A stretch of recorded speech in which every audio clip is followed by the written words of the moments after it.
Hi, it's Annette from needlepointers.com.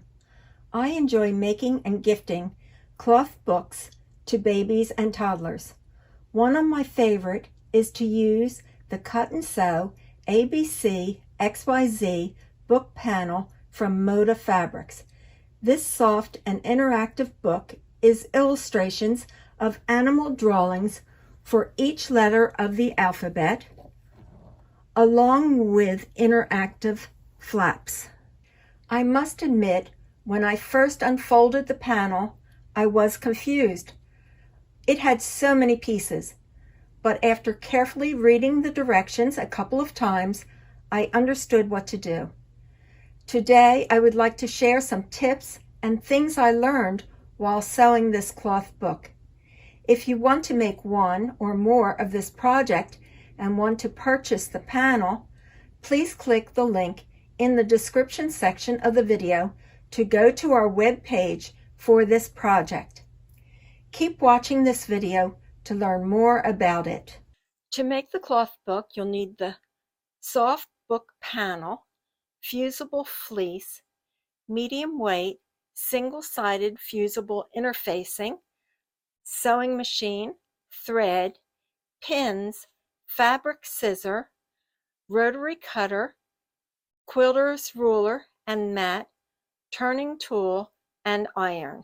As I mentioned, when I first looked at this, it was rather confusing, so I would like to just show you a little bit about the panel. There are all these individual blocks that are small, and you see there's numbers right next to them. Also, one of the pages, they don't have numbers on them like normal cloth books do. The numbers are right next to it. So for this panel, you cannot cut everything apart and then do it, because you won't know which page is which and which of these you're supposed to be sewing on. So please make sure that you don't cut anything apart. What you're going to do is read the directions and follow them step by step. Okay, now this panel, as I said, comes with these individual little blocks and the pages, along with step-by-step instructions. So the first thing that you should do is cut the instructions off of the panel so you can set those aside. And to do that, you can use a rotary cutter, or you can just use a scissor, as I'm doing here. Another thing about this, when you're sewing it together, the book together, it is sewn together a little differently than most cloth books.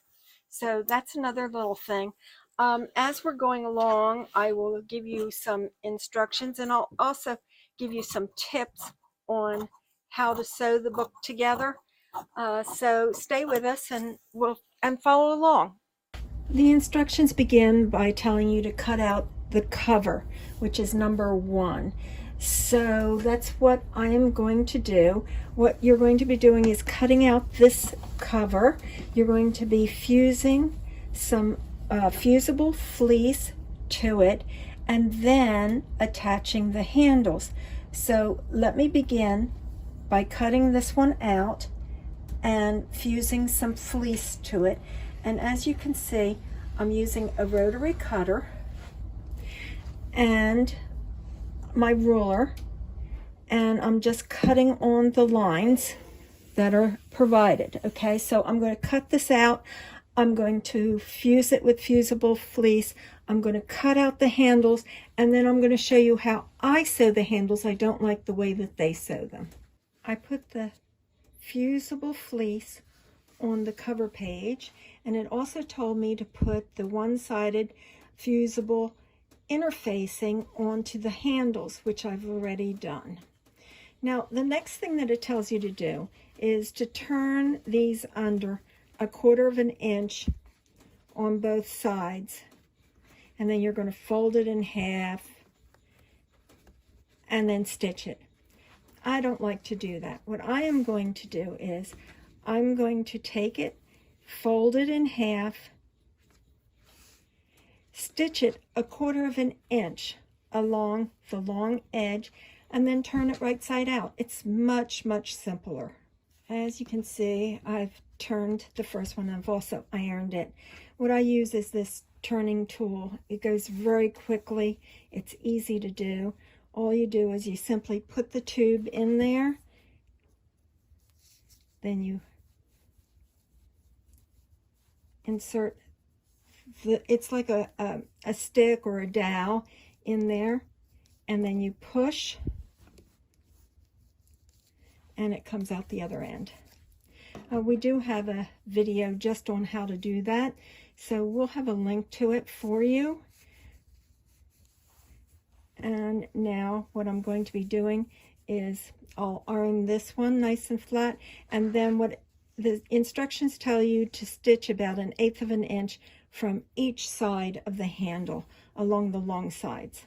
Okay, it's time now to attach the handles to the cover. Here I've done it on the one side. You can see what it has some little marks indicating where you're supposed to put the handles, and it has little marks on the handle so you know exactly where to place it. So this one would go here, and then make sure that you don't twist it like this. Be very careful. Make sure that you're doing it, that it will be a handle, that it's not twisted. Okay, and place the other. Then you're going to baste these in place. Okay, I'm going to now go and baste them. Okay, the handles are basted onto the cover. Then the next thing the instructions say is to cut out the inner cover, which is number 2, which I've already done, and also to cut out 9 and 10 and 11 and 12. Now these I've just cut out roughly. Now then I'll go and I'll cut each individual along the line like I'm supposed to. It then tells you to attach some one-sided interfacing to the one piece, and then we'll be stitching the two pieces together, but I have a little tip on how to do that and get perfect corners. So let me proceed with cutting them out, attaching the interfacing, and then I'll show you how to sew them together. Okay, when you're sewing these little flaps together, you're going to want to place them, of course, right sides together. And there are little triangles on each piece, and you're going to match those triangles up. And I like to pin them. And I'll show you why I pin it. Okay, I guess you can see that it's a little bit off-centered, it's askew. So all you need to do is just pull it so that the sides, all the sides and everything align. Now the instructions on the pattern tell you to stitch all the way around, of course leaving the opening. That's going to be the opening at the top between those triangles also. And then you would clip the corners and trim some of the fabric away to reduce the bulk. But I have a different way that I like to sew corners, and it makes a perfect corner.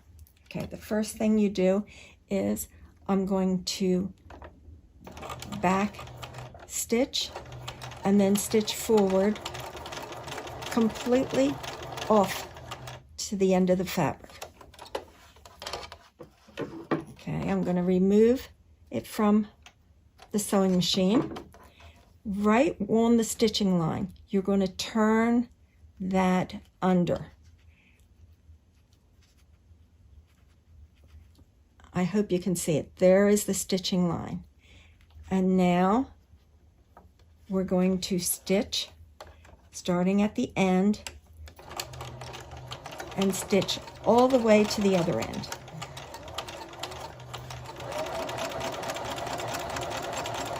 Again, we're going to stitch off of it.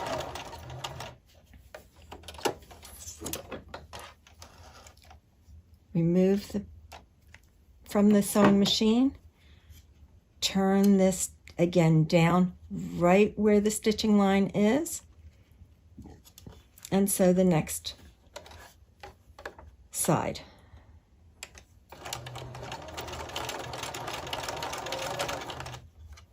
Now I'm going to do that all the way around, and then of course I'm going to stop up here where the other pin is and back stitch so that I'll be able to turn it. Okay, I finished turning it, and all you need to do is just fold in where the opening was, and then the next step is you're going to be sewing this. See, it's C is for, and then when they flip it, it's going to say cat.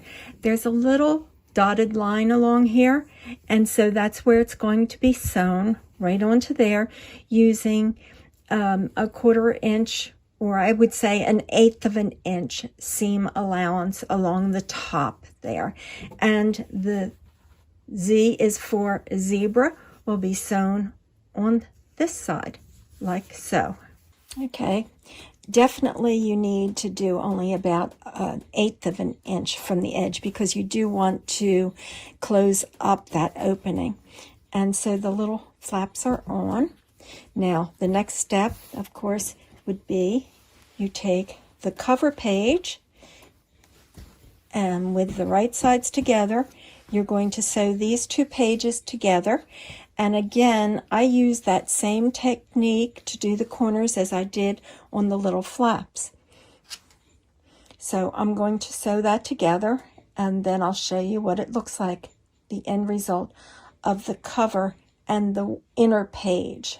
Okay, I have the cover page and the inner cover page sewn together. A couple of hints that I like is I always leave the opening when I'm sewing the 2 pages together at the bottom. You're going to need about a 4-inch opening, okay? Also, after you've turned it and you see you edge stitch all the way around, you have to be careful that you don't stitch the flaps down. So sometimes you might have to pin them out of the way, like so, just to make sure that you don't. Okay, so after you've done that, then just continue on with the instructions to sew the other pages and flaps together. The pages are finished. Now it's time to assemble the book. Normally when you assemble the books, most cloth books, you just line up the 3 pages and then you sew them down here. But this one is done a little differently. At first I was a little confused. It said to follow diagram 7, and I kept looking at it and just didn't quite understand how to do it. Finally it dawned on me. So I thought I'd make it easy for you and let you see how it's done. The pages are assembled individually. On the cover page and the inner page of the cover page, there's 2 lines. So what you're going to be doing is sewing the one set, and you can see it's A, B, C, D, E, F, G, H, I, J, K. So this set will be sewn onto the line here. And what I did is I took a pin and then inserted it on the line of the inner page, and then inserted it on the line on the cover to make sure that I was lining it up correctly. And I did the same thing on the bottom. And then what you're going to do is you're going to sew that page on. After you've sewn that page on, you're going to take the next page and again line it up on the second line, and I will be pinning it to hold it in place so it's straight, and then sew that one on. So that's how you assemble this book. It's, as I said, it's assembled a little differently than most cloth books. So let me go and sew this all together, and then you will see the finished product. I've completed it, and it's really cute with the little handles. And then, of course, when you're inside, it says D is for, and then the child can flip it up and they see dog. And it's really a cute cloth book. The panel also has a bonus of these two adorable hand puppets. Let us know what you think of this project in the comments section below. Also, like and share this video with family and friends. If you're not a subscriber, subscribe to our channel so you won't miss upcoming videos. Help us by sharing our videos on Facebook, Twitter, and Pinterest. Visit our website, needlepointers.com, for lots of other sewing projects and tutorials. While you are there, sign up for our weekly newsletter so you won't miss future tutorials.